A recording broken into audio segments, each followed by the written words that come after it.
तो कहानी की शुरुआत में एक बिल्ली को दिखाया जाता है जिसका नाम होता है पुस एंड द बूट्स। पुस एंड द बूट्स का मतलब होता है कि उसे मरने से डर नहीं लगता है, क्योंकि पुस एंड द बूट्स की जिंदगियां 9 जिंदगियों के बराबर होती है। यानी जब तक पुस एंड द बूट्स को एक एक करके 9 बार नहीं मरेगा या फिर उसे कोई नहीं मार देगा तब तक वो जिंदा ही रहेगा। बूट्स का कोई काम नहीं होता, उसका सिर्फ एक ही काम होता है कि वो अपनी मर्जी का मालिक होता है, अपनी मर्जी से जिंदगी जीना चाहता है, जैसे कि लड़ाइया झगड़ा करना।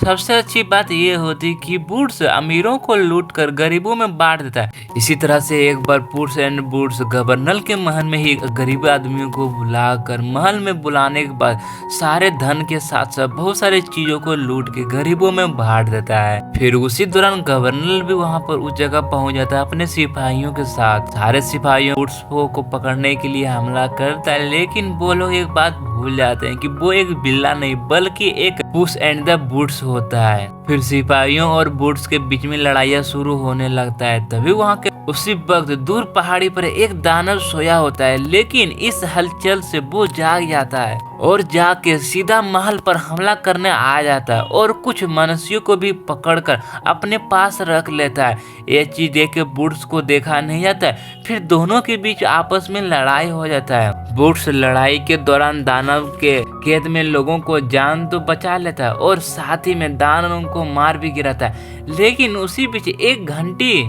जो कि दानव के गले में लटकी होती है, वही घंटी सीधे बूट्स के ऊपर में आके गिर जाता है। फिर सीधे बूट्स की आंखें खुलता है, सीधे वो हॉस्पिटल में पाता है। बूट्स बोलता है कि मैं कहाँ हूँ, तो डॉक्टर बोलता है कि तुम मेरे हॉस्पिटल मेरे केबिन में हो। फिर डॉक्टर बोलता है कि लाओ मैं तुम्हें बढ़िया तरीके से चेक कर लेता हूँ ताकि तुम्हें और कोई जख्म या बीमारियां तो नहीं। लेकिन बूट्स मना कर देता है। फिर डॉक्टर बोलता है कि तुम मर चुके थे।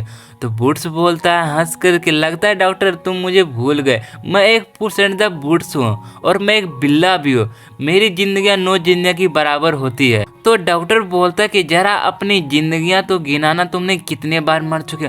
फिर जब बूट्स अपनी जिंदगियों को गिनाने लगता है तो वो एक एक करके कुल मिलकर लगभग 8 बार मर चुका होता है। तो डॉक्टर उन्हें सलाह देता है कि अब तुम्हें पंगा लेना नहीं चाहिए, आप बंद कर दो और तुम्हें एक पता दे रहा हूँ, तुम उस जगह जाके वहाँ पर तुम आराम से सुरक्षित जगह पर रह सकते हो। तो बूट्स वहाँ पर हंसकर वहाँ से उस जगह से हट के एक बार में आके बैठ जाता है और बोलता है कि डॉक्टर लगता है पागल हो गया है, मेरी तो अभी खेलने कूदने की उम्र है और मुझे बोल रहा है कि किसी और जगह जाके छिप के आराम से अपनी जिंदगी जो है ये मेरी नहीं है, मैं तो अपनी जिंदगी खुल के आराम से जीऊंगा। तभी वहाँ पर एक गुंडा आ जाता है जो कि बोलता है कि तुम पुस एंड द बूट्स हो ना, मैं तुम्हारी ऑटोग्राफ चाहिए, मैं तुम्हारा बहुत बड़ा फैन हूँ। और वो एक पत्रकार निकाल के देता है और वहाँ उस जगह लिखी होती है डेडलाइन। तो बूट्स बोलता है कि क्या तुम मुझे मारने की धमकी दे रहे हो। फिर बूट्स बोलता है कि तुम एक किराए के गुंडे हो, तुम मुझे नहीं मार सकते हो।